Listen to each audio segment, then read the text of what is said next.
Hello, beautiful. I'm your host, Nicole Goff. Welcome to the Ecstatic Life Podcast, the podcast for women who want it all: health, wealth, freedom, authenticity, love, beauty, all of the hidden gems just waiting to be uncovered.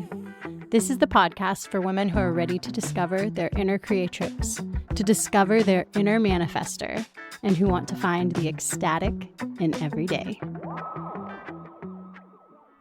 Hello, beautiful souls, and welcome back to the Ecstatic Life Podcast. I am here with Molly Rasanen. Did I get it right? Rasanen. Just roll with it. Just roll. I'm rolling with it because that was already take two. Well, Molly is a spiritual teacher, a somatic energy healer, a co-founder of Living Liberated Retreats, which I cannot wait to hear about.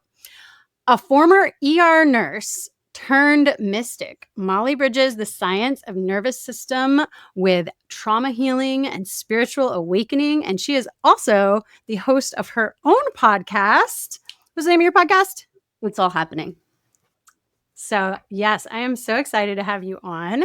We already had a nice, fun little chat about all kinds of deep stuff. So I know we are going to really get into it with this podcast, and I am super excited. So if you'd like to start out and just a little short background, I would love to hear a little more about you.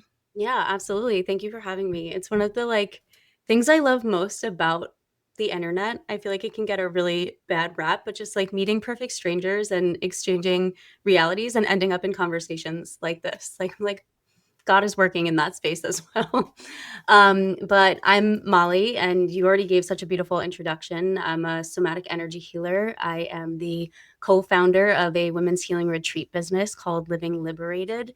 And a podcast host. I'm a writer. I am a woman. I am a wife. And let's see, I kind of got my start in this realm of spiritual healing and online entrepreneurship after a 5.5 year career as an ER nurse, where I always knew that I wanted to help people heal. And it just felt like the most logical and linear thing to go into, at the ripe age of 18, when society's like, pick what you're going to do for the rest of your life. And I became an ER nurse in 2017 and worked through 2020 as a travel nurse. And within that time, just had massive, massive awakenings around realizing that as beautiful as a profession as it is, there is so much that is missing from inside the walls of Western medicine. And it sent me on a deep dive, both within myself and my own healing, because I hit a catastrophic level of burnout and depression and anxiety from working overnights in the ER. And then how to apply that to other people, right? And energy medicine just kind of became these little breadcrumbs that were laid out before me once I admitted to myself that I wasn't happy inside of that career and that I really needed to make a change. The journey just sort of unfolded before me, as it does for a lot of people who are in this space. Yeah. And so that was a pretty, especially at 18, being so young, that's a pretty intense career to step into. I mean, that's a lot of trauma. That's a lot of weight to carry from other people's lives. And so do you think that those experiences from the ER helped you because I know from listening to some of your podcasts and just taking in some of your content, your relationship with God is very important. So was this sort of an awakening for you, being in those more traumatic situations? I didn't know that that's what was happening at the time. And just to lay a little foundation of my story and kind of the connection that I now have with God, I didn't have a connection with God. I didn't have a connection with spirituality at all whatsoever during that period of my life. And I wasn't 18 when I became an ER nurse. It's just when I decided that that's what I was going to go into. And I spent 7 years working my way through a lot of trials and tribulations around money and scholarships and things falling through, and kind of had to really fight to get that degree, while simultaneously I became a CNA. So I was working in the system already for years before I became an ER nurse. But absolutely, it was for the first time in my life, I felt this inner inkling that made no logical sense to me of I gotta get out of here and there's something more for me, while my logical linear mind was what do you mean you gotta get out of here? You just spent the last 25 years of your life for getting this degree and getting to this job. And now you're finally, I always say I felt like I got to the end of the life instructions and was like, there's got to be something else here for me. And it was, again, I didn't know it at the time, but that was definitely the spark of becoming a seeker, right? Going on a journey to find myself, and within that, finding God. Wow. Yeah. Yeah, I can imagine that type of job. I have not had any experience in that world at all. I actually grew up very hippie, very like close to the earth. I was like unschooled in like a kind of, homestead environment. We never went to the doctor, never no jabs, no nothing. So a very like out of Oh the my God, I love norm. that. I want to hear all about that. Right? I mean, that's yeah, a whole other I should do a podcast on that. I haven't even done that yet. But yeah, that way of growing up, my parents were very anti-establishment. I didn't have the experience with the system like that, but I can imagine that being in the system in that way has to feel so oppressive. And when you said hit burnout, I can see how that would just really like push you to your limits.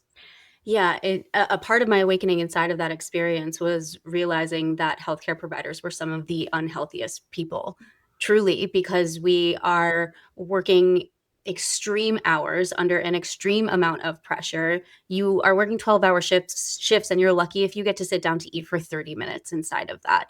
There's also this entire rhetoric inside of the system of like, who can go the longest? Like, who can have a shift where they don't sit down or they don't eat or they don't pee, almost like creating this bravado around being this like cowboy who doesn't need to care for themselves. And then you put that together with, I mean, especially early on in nursing, you're working overnights. People are living on energy drinks and chips from the vending machine and whatever they can get their hands on to just keep themselves awake all night.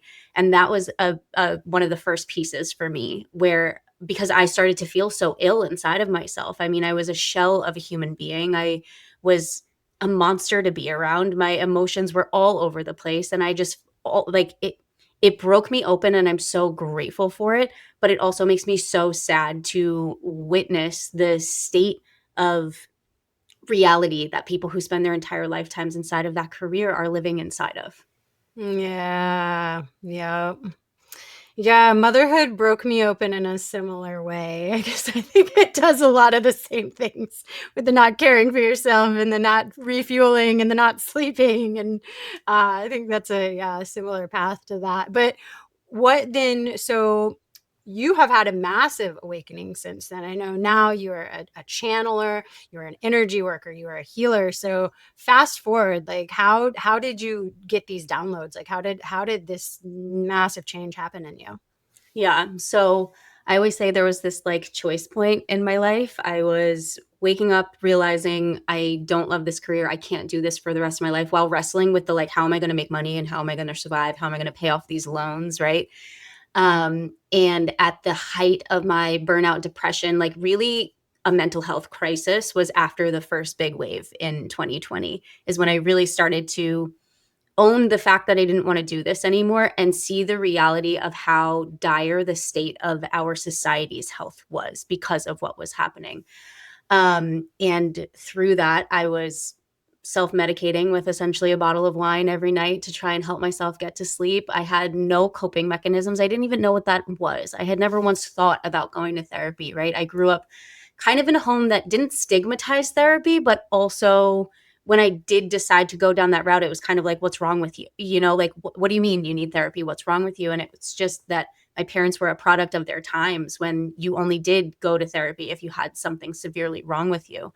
Um, but at the same time that I was self-medicating with the bottle of wine every night, I also say that like God dropped yoga into my lap, and I was doing 20-minute yoga with Adriene videos online and I literally love her. living for the like 5 minutes at the end that I'd close my eyes and just be in Shavasana. And it was the only time in my life that I felt like I wasn't drowning inside of my own anxiety. So that was a breadcrumb. And then from there, I did my first 200-hour yoga teacher training. And within that training, I had an incredible teacher who spent, and it was a 12-day immersive training. So we were away on a retreat, which is like, that's where the seed was planted of like, oh my God, I could do this work for the rest of my life.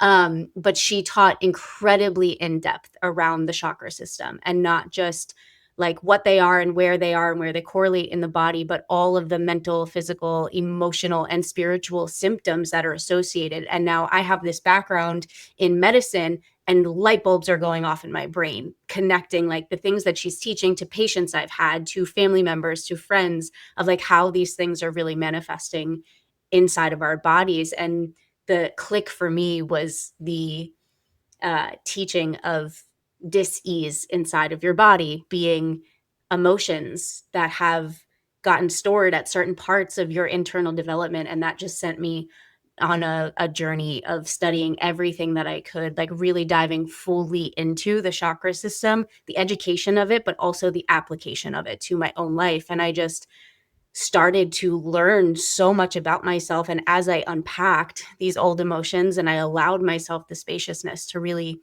purge, for lack of a better term, the channel just opened, right? It's like I got reconnected to my intuition. And I feel like your intuition, it's one of those things that it's always there, but once you let it start speaking, it's like this beautiful relationship that like, oh yeah, I'm going to listen to this. And it's like, oh my God, that was real and true. And it led me to this thing. So then it gets louder and louder and louder and louder.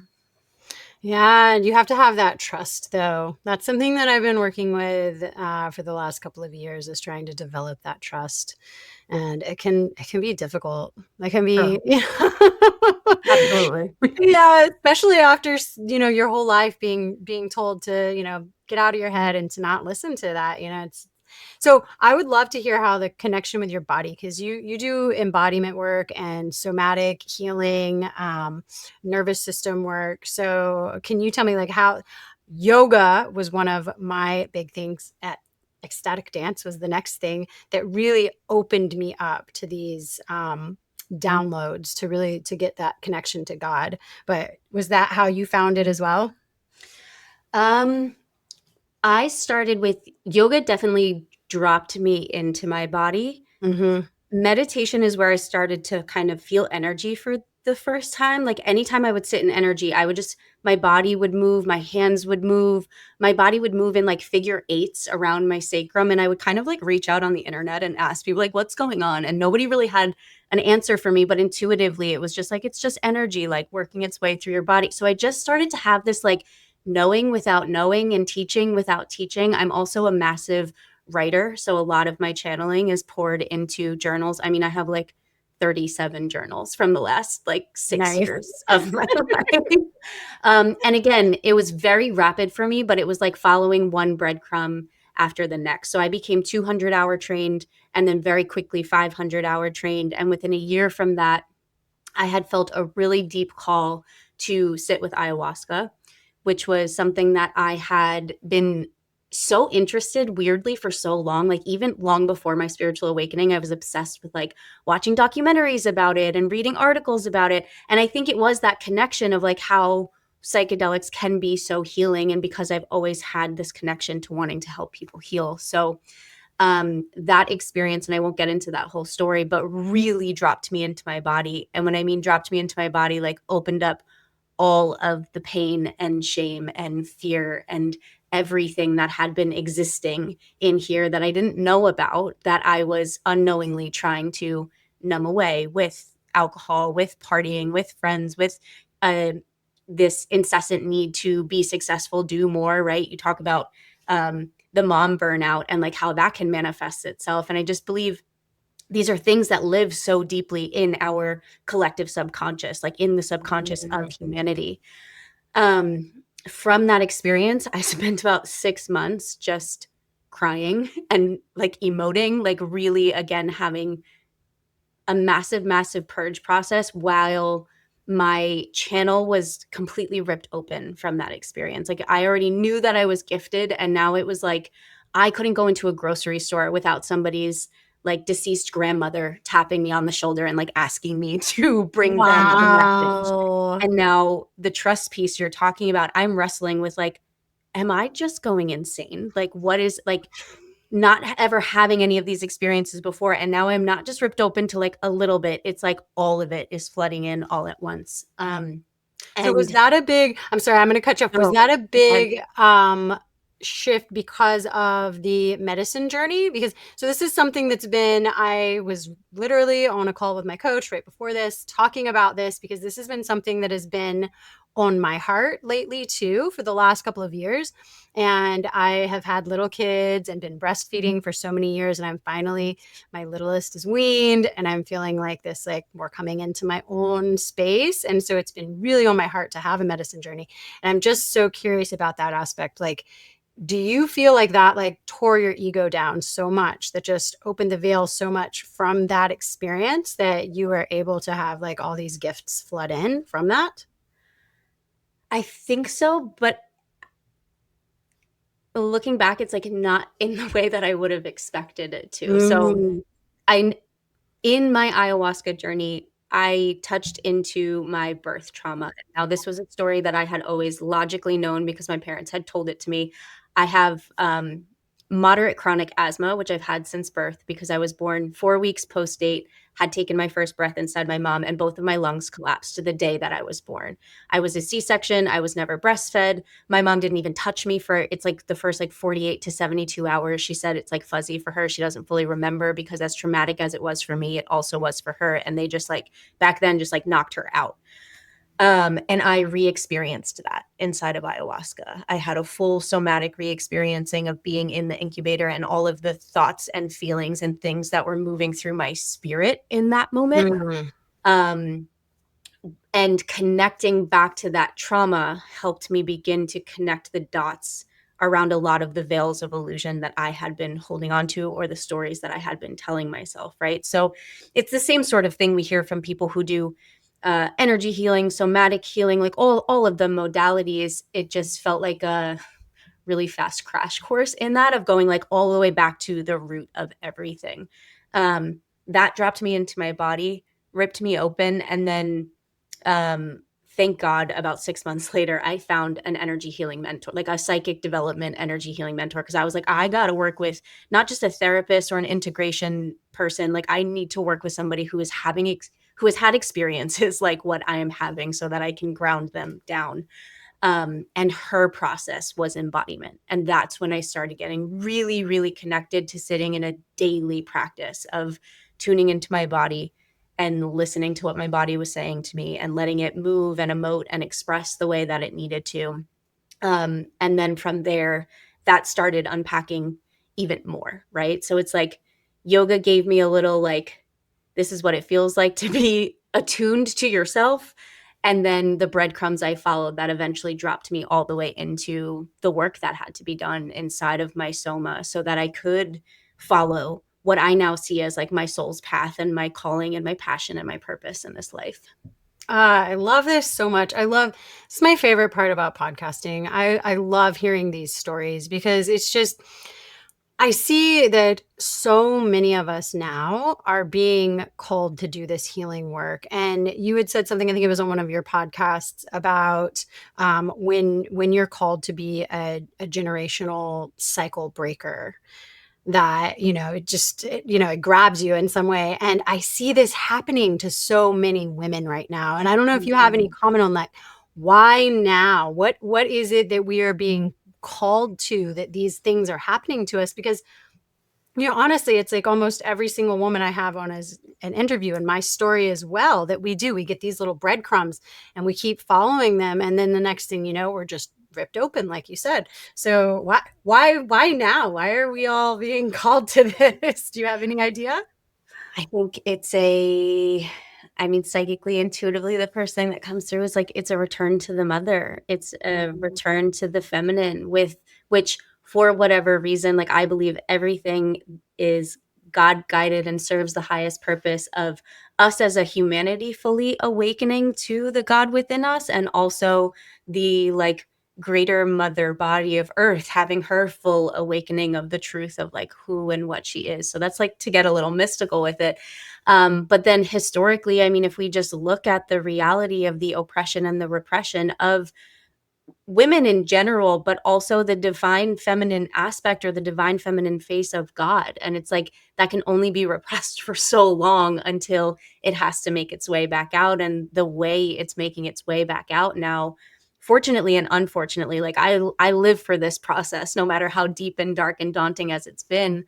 The way it's making it out is through the subconscious and the bones and the bodies of women who are like, no more, like, no, I'm not going to live under veils or masks or that people pleaser. And it's also really beautiful to witness it, like, I'm getting the image of like popcorn, right? That like one pops and then another pops and then another pops. And now like we're all being these embodied lighthouses for one another for what's possible when you do that deeper, darker work of turning inwards and seeing all of the wounds of separation that live inside of our systems. And it's just, I see it as a necessity, right? We see what's happening to the world at large. And it's like, this is what happens when it's the complete wounded masculine having control over everything without the counterpart of the divine feminine to help it see itself in that mirror, right? We were talking before we got on here about marriage as a mirror, and it's like I see that on the greater collective consciousness as well. Oh, yeah. No, you're so spot on. And you're right. We are being led by the wounded masculine, by the little boys, you know? Mhm. And yeah, we have so not to get like too deep in this, but there have been thousands of years of repression of women and the erasure of our history. I mean, I think like Mary Magdalene, and there's a complete erasure of our history as being these divine leader beings that we are. And instead, more recently, we've been pushed into our masculine, and where we have stepped up into this role of trying to hold it all together and create this structure. And that's not what we're designed to do either. And so you are seeing so much burnout. But I think one of the best benefits that I can see of this modern technology, social media, here we are, we do these long distance calls. We are able to get our voices out. And like you said, like popcorn, we have these conversations, we put out our video clips on social media, and it's able to reach women and to spark something in them so that they don't feel alone. And it wasn't very long ago that you were told you were crazy and you were put into an asylum for talking like Mhm. this. Mhm. You know? Or burned at the Lynched. stake, Yes. literally murdered. I mean, I talk a Yep. lot about that inside of the, like, educational portion I do of my healing with women, that, like, something that I can see, something that I've also been privy to experiencing within my own system is literally the recollection of past lives where, like, energetic aspects of my soul I have seen and felt in my body, like, lived through that, and the Right. way that that pain gets passed down through our collective human consciousness to the point where I work with a lot of women who are stepping into like their power and their purpose in this space. And that's something that we actually energetically have to work through, where they're like, all I want to do is like write a book or start a podcast or whatever, but I can't get myself to. And it's literally still the repression of that same pain inside of their deep, deep, deep psyche that's keeping them from being able to step into that. So it's like, it's so deep and it's so nuanced, and these things that we hear about from history we are now experiencing through our bodies have had such a greater effect on the collective of women than we ever could have even fathomed had we not started to deeply look inward and connect and speak about the experiences that we're having. And I mean, I still to this day will have, like, I was doing healing work with a girlfriend of mine in the forest by a tree a couple nights ago, and a man walked by on the path, and internally I was like, and had this like, I shouldn't be doing like this. I shouldn't be doing this here right now. And it's like, that's so real that that still lives, and it's still happening on a certain scale today. I mean, we don't have to go too deep down that rabbit hole, but the way that we still see inside of a lot of our modern religions, the demonization of women and women's practices, and the connection to the womb, and the connection to like the innate oracle that we all have within us. Oh yeah, there's still women being murdered for expressing themselves in any sort of sensual way, any sort of feminine embodiment, dance and singing. And so that is even still in our modern day a lived experience for a lot of women. So yeah, we are lucky to have these spaces where we can connect, and not everyone is so lucky. And I do recognize that. And that goes back to what we were saying about this lineage trauma that we carry, but it's also that collective trauma that we carry. And this brings me to something that I am very excited to talk to you about, is actually your Living Liberated Retreats that you do. And so from what I could see, this is one way that you are helping to heal that collective trauma, right? Yeah, absolutely. Retreats have been like the most potent medicine for me on my own journey. Like you said, having safe spaces to come together with women, to even just have a step out of the day-to-day ordinary wiring of our lives, our responsibilities, all of that, to drop into a safe space to just be and feel and connect and commune and conversate about these sorts of things, but also to have a space to be safely held in what's moving through you in your system. So from that very first retreat, for my first yoga teacher training, I got this like, oh my God, like on it's some way I just want to do this for the rest of my life. And I've been a retreat participant quite a few times, alongside the devotion to and building of like my modalities of healing. And I am a co-founder of this retreat space. So I work with another woman who was actually a mentee of mine for a year and a half, who also has an incredible story and an incredible journey, but she's a breathwork facilitator and I am a somatic and shamanic energy healer. And we have just found that the cohesion of those two medicines, alongside like a big part of our philosophy, is like, yes, do the deep work. Yes, get to the root of your healing and get yourself off the healing hamster wheel. Like there's a way of being devoted to this and Yeah. in this work, and also a way to ensure that you're utilizing the realizations and the revelations you're having to actually live a liberated life, to live a life where you are in the direct presence and awe and magic and wonder of life itself as you're sitting around a table or having these beautiful experiences. Our last retreat was just in Tuscany, Italy, like allowing yourself to fully surrender into the beauty of experiencing culture and life and adventure and connection is like a really big part of the retreat business as well. I'm so glad that you brought that up, the healing hamster wheel, because that has been something I have seen. It's kind of in the zeitgeist right now, but I have not mentioned this on my podcast before, but I think that's a really important point to touch on, because we can get so immersed in the healing that we forget to come up and just be curious and open and, in our like childlike innocence, and enjoy life. And taking it so seriously all the time, like, actually can have the opposite effect.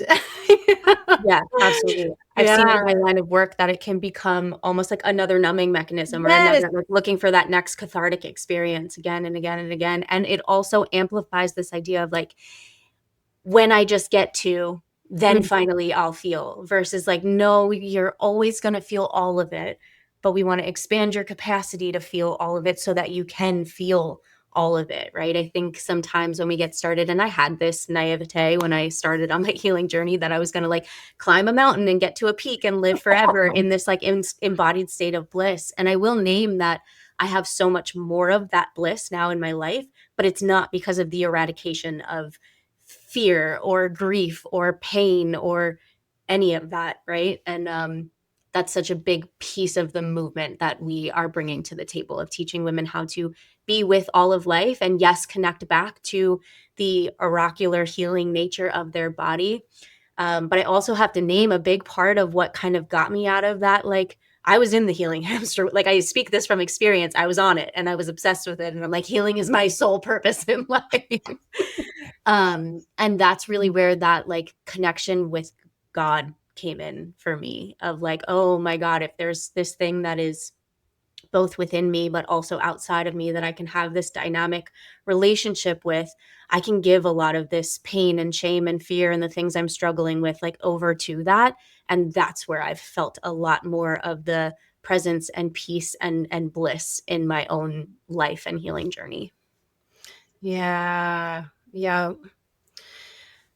Yeah, so I would be curious to delve a little deeper into that, and also to maybe bring in a little bit of like, so the terminology we're using. It just occurs to me that there might be people that are out there that are like, "What are these ladies talking about?"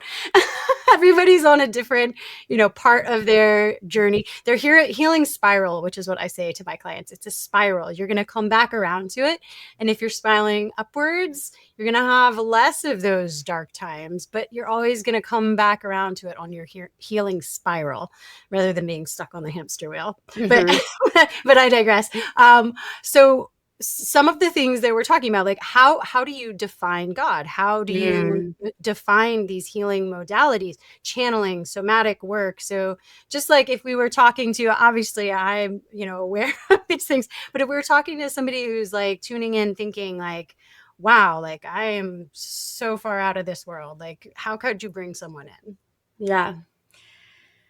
The first thing I would name is that I believe all spiritual journeys, healing journeys, personal development journeys, and this is just, again, take what resonates from what I say and leave what doesn't, because I believe there are as many walks and reasons and whys as there are humans on this planet. But I believe that the why is to come back to the innate sense of wholeness and oneness inside of ourselves, and to have this dynamic living relationship with that. And for a long time in the beginning of my healing journey, like I said, I had no connection to spirituality, no connection to God. I had grown up Roman Catholic, but I cut that off really early on in my life. Like by like 14 years old, I had like no religion, nothing at all. Um, and for the first good chunk of my healing journey, I used universe because that just felt more true to me. I think I realize now through my healing journey, I did have some ancestral church trauma and some resentment and anger towards just a lot of the trauma that has gone on in some of those more dogmatic and fundamentalist spaces that I know that like my parents were raised inside of. Um, but for me, I came home to God through embodiment. And for anybody who's just like totally new on what embodiment is, it is a practice of using your breath to connect into your body and recognizing like when I close my eyes and I drop in, what sensations are here. And it might show up as like a tightness in the center of your chest, and like, okay, can you breathe with that tightness in the center of your chest and just be with it and feel it. And maybe it gets really uncomfortable, and maybe it leads to a lump in your throat, and maybe that leads to you needing to cry, right? And it's forming this relationship where your body is actually getting to express the energy that's pent up inside of you. And this can be in the form of tears, rage, laughter, I mean, burping, farting, spitting, like any of the ways in which our bodies can like express and purge is how energy moves through our system. So that was my like closest, that was my devotional practice when I was going through the throes of my spiritual awakening. And through that practice, and what this looks like for me is like I'll turn on a playlist for 30 minutes and I just get down on the ground. I'm either sitting in a meditative posture, I'm on my hands and knees, and I just let myself go. I let my body move. I let myself cry. I let myself laugh, shake, sing, like whatever it is that is alive for me. And it's been through a devotional work of that practice that I feel like I've excavated so much of what was pent up inside of my system, which created the spaciousness, like I said earlier, for my intuition to start to come online. But one day, when I first started working with my mentor, we were in an embodiment practice.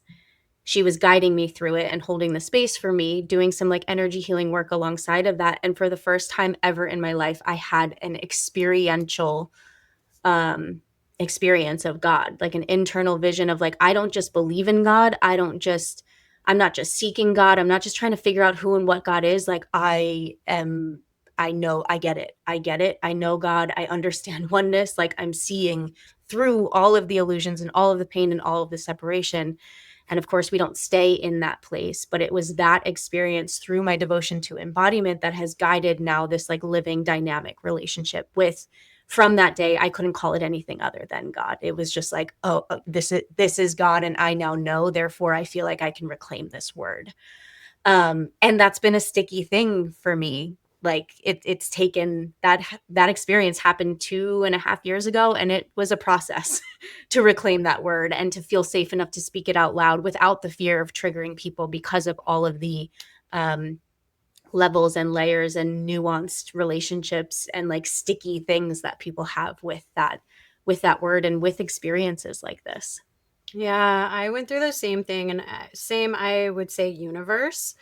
And, I didn't have in my personal life any of the, like I said, I grew up in this like very hippie, like we didn't go to church. I didn't have any of the dogma placed on me.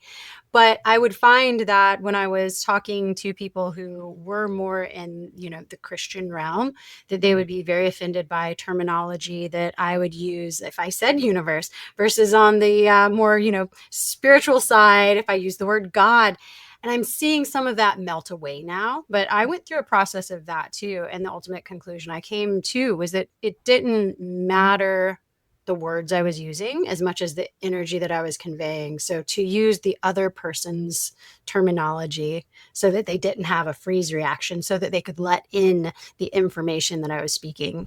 But I'm seeing so many more people open up to this idea now that it is all connected. We are all connected. And that brings me to something else that I would like to talk about, which is the witnessing aspect of it. So doing this work by ourselves is one thing, but then you do the retreats, you understand what power there is in being witnessed in this. So could you speak to that? Yeah, absolutely. I mean, there's a couple of things there. And there's a reason. So like the framework I utilize inside of my healing spaces is we are working through your spirit, your psyche, and your soma, where I feel like some practices, it's like we're just in the psychic field doing energy work, or we're just down here doing breath work and excavating everything that's in your body, or we're just doing talk therapy, right? It's like this integration of all of it. Because I believe it's an incomplete picture without all of those parts and pieces. And a big part of that, I mean, the entryway I offer my students now is a deep education around your nervous system. Your nervous system is the switchboard of your entire body, and your body is the vehicle through which you are having this lived experience. So it's like getting really familiar with how to operate that switchboard and how, like, what it means when you're in an overdrive and how to reconcile with that, right? I mean, and it goes so deep, and there's so many parts and pieces to it, but in being in spaces where you are allowing yourself to be witnessed, there is actually this grounded biological phenomenon that's happening of co-regulation. So when you are going into something that feels really deep and dark and heavy, that was once way too much for your nervous system to process, which is why it's still stuck in your psyche and your soma now, there is a grounded, open, safe nervous system who's holding that energy with you, so you're not moving through it all alone. So something I experience as an energetic healer is like, if you and I are in a session together, I'm not only feeling where energy is in your body, like over your body, I'm feeling it in my own body, and almost like utilizing the spaciousness I've created in my own body to help you navigate processing some of that energy without holding onto it or making it mean anything or making it mine. So I believe that that's like one massive piece of being held, right? Is that you can go deeper within yourself when your body feels that there is another nervous system, another clean, clear, grounded nervous system holding the space for you to have that process. And then the beauty of retreats, I mean, there's two pieces that come online for me here. A part of what I do as a psychic energy healer is I am creating a field of coherence around the retreat, right? So I am actually opening up an energetic field. We are seeding this energetic field with protection and with our prayers for what it is that we want to see happen inside of this retreat. And it's something that it's kind of hard for me to explain all the time, but I'm now navigating that field the entire time. And I'm helping to make sure that energy that is being processed is actually being moved up and out of that field and not just like cross wiring and jumping from one person to another, right? So that's in like Mm. the psychic realm of things.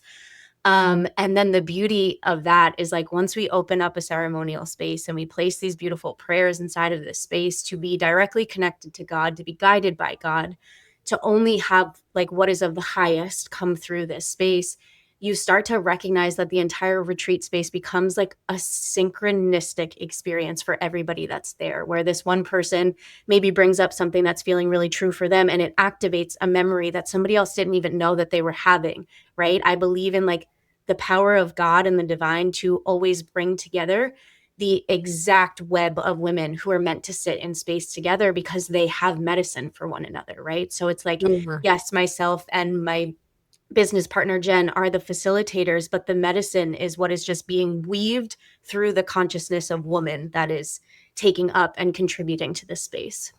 Oh, that was so beautifully said. That was so beautifully said. Yes. Thank you. And you can feel that too. I mean, I've been very into all women's spaces recently. I've been trying to cultivate. I'm actually hosting my very first in person next month, which I'm like, Amazing. woo, yeah. Congratulations.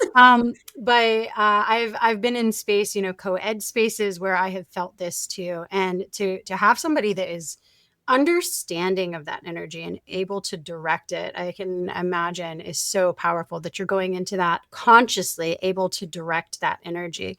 I do believe that magic like happens on its own. The ecstatic dances, I have been just obsessed with ecstatic dance since I learned about it a couple of years ago. And I go every month. I've now got my husband to go with me. One of my daughters goes with me sometimes. I've like drug all my best friends. But there is the intentional space holding that the facilitator provides to that circle. We put our intentions in, not necessarily prayers, but there's usually some sort of ritual aspect, cacao ceremony or something like that, brought into it. And I feel the same way, where there is a web that is woven, and the interactions, it's a silent dance, but the interactions, the energy exchange that happens between people, a lot of times is like the exact medicine you need that you didn't even know you need. And the next thing you know, you're like, you know, having a huge emotional release or some kind of spiritual experience. And yeah, that was very beautifully said. Yeah. I wanted to actually lead this to learn a little bit more about the psychic gifts, because this is something that I have just kind of started to dabble in. I had two women who are psychics who came on the podcast already from Australia. They work together and they let me join in on an introductory workshop with them on meeting your spirit guides and opening up your intuition. And so I am kind of just dabbling in this, and I'm super curious about it. So I'd really love to hear about your experience of this. I know how, you talked about how you came into it through this psychedelic experience and it blew you wide open, but on a more like practical, like day-to-day level, how this affects your life, how you go about navigating the world and your work with women Yeah. with these gifts. Yeah, absolutely. So even prior to my ayahuasca experience, because I had become so interested and was studying so deeply around the chakra system and applying these things to my own life, I developed a pretty, I'd say, like colorful connection to my internal meditation environment, right? So it's like I was having a lot of visions and experiences internally through my own healing processes. That eventually led me the only place I knew to go to like dive deeper was Reiki, because that was the only thing that I knew of when it came to energy healing. So I did get my Reiki 1 and 2 certification. I don't utilize that modality in the energy healing that I do now. It's just not a lineage that I really deeply connect to or feel called to as time has gone on and my kind of like own modalities have evolved. But it was in my Reiki 2 experience where I was practicing on another person for the first time. And again, like such beautiful synchronicities. The woman who I did the practice on became like a mentee of mine years down the line for her own intuitive development. It was so beautiful. But when I went to do that, I had a full, everywhere I moved my hands, I was having full psychic download experiences about like not just what she was holding, but like the story that was connected to what she was holding. And I had never experienced anything like that previously. Up until this point, I was experiencing a lot of energy moving. Like when I would be in meditation, my hands were starting to move, that sort of thing. But I asked her if I was like, I don't know if any of this is going to resonate or if it's real at all, but is it okay if I offer you like what came through? I wasn't expecting this. And as I did, she just started hysterically crying. Like, everything that you just said to me is absolutely spot on. Like, thank you so much. And my husband picked me up from that training that day, and I was like, I think I'm a psychic. Like, I don't know what that means, but like, this is that experience. And then it was only a couple months later after that that I went and sat in ayahuasca, and that's when everything like really, really ripped open. And like I said, I found an energy healing mentor, which like that is something that I would suggest to anybody who is navigating this space, because it is so powerful as you are getting really curious and starting to study and sit in a daily practice of connecting with these gifts and this thing in this way, to have somebody to bounce that off of, right? To land it with, because it is very otherworldly. It is unlike anything we have ever been taught or shown that we were capable of. And that was a really powerful experience for me. She taught me very basic, like energetic hygiene. Like, I went from, how I said earlier, walking into a grocery store and feeling people's like ancestors coming up and trying to talk to me, to learning how to hone my channel. So it's like I'm only opening when I am opening, and other than that I am closed and I am protected and I am shielded, and my channel is turned in, right? That doesn't negate the fact that I am just an intuitively incredibly sensitive person, so some things will come through sometimes. But that was a huge thing for me, learning how to like get really, really good at grounding my energy, at shielding my energy, protecting my energy, being really intentional about the process I'm utilizing when I'm dropping into a psychic experience with someone else, right? Like, I have a whole process that I teach my students: grounding, shielding, protecting, safely opening, ensuring you're fully closing, and like sealing a space.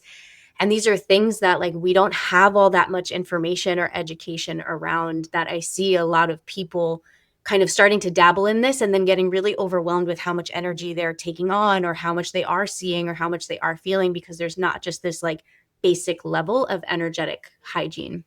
Um, but the way that this works inside of my work with other women, I have like two kind of fields I'm working in right now. One is like if you're just on a deep energy healing journey of your own, right? You're just in your own healing journey.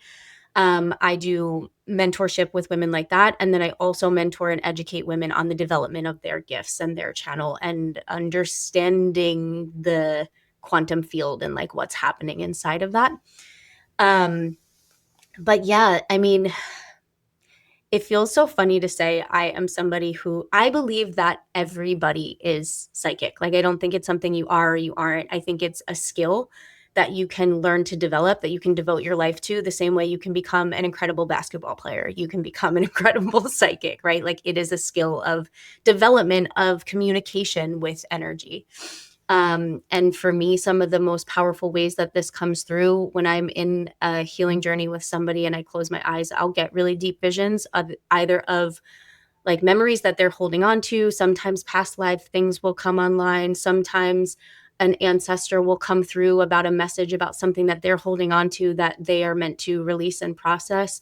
And I named this a little bit earlier. I'm also psychically attuned to moving, like, I kind of look at it as like psychic surgery, right? Like helping people to move and maneuver the energy that has become so embedded inside of their psyche and their soma, to allow them the spaciousness to alchemize that, so that they can allow more and new and fresh energy to come in. And I see that as allowing more light in, right? Clearing their channel so that eventually they become so connected to the intuitive and to the psychic, that it's something that they can hold on their own.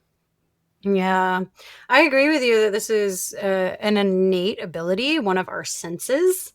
we're taught that we have five senses. This is why I unschool my kids, because they are learning to develop all of their senses. Yeah, I'll be doing the same thing. Yes. So yeah, we're taught that we have these five senses, and it's so rooted in the material world. And as we were speaking to at the beginning of the podcast, we have been demonized for getting in touch with these other senses, but they are senses that are available to us. And just like one person might have really great eyesight or a really extra keen sense of hearing, some people might have, more intuitive senses that are developed naturally. But I think another part of this is our environment has unfortunately dulled these senses. So I know a lot of the pineal gland calcification and a lot of the, drug and alcohol use that we partake in to numb out, a lot of the disassociation through social media or gaming or television, or all of these things are really hindering our abilities. And so for me, like, I started on the base level, on the body level too, of just cleansing, taking up a really good cleansing, body cleansing practice, and really like purged my system. And now there is a more spiritual level cleansing that is happening. And when I took that intro course, the first thing we were taught is grounding and opening and closing our chakras. And so that was good on them for like having that be the first thing we learned. But yeah, it's important to protect your space too on all of these levels, but spiritually as well. And this will have to be for another podcast, because we are entering at the end of our time. But there are also other entities that you can open yourself up to. So a word of caution, if you are getting into this kind of stuff, you might open yourself up to experiences with things that are not self, not God. Yeah. Well, I mean, I guess everything's God, but the Right. not self. That's the a not whole other self. rabbit hole.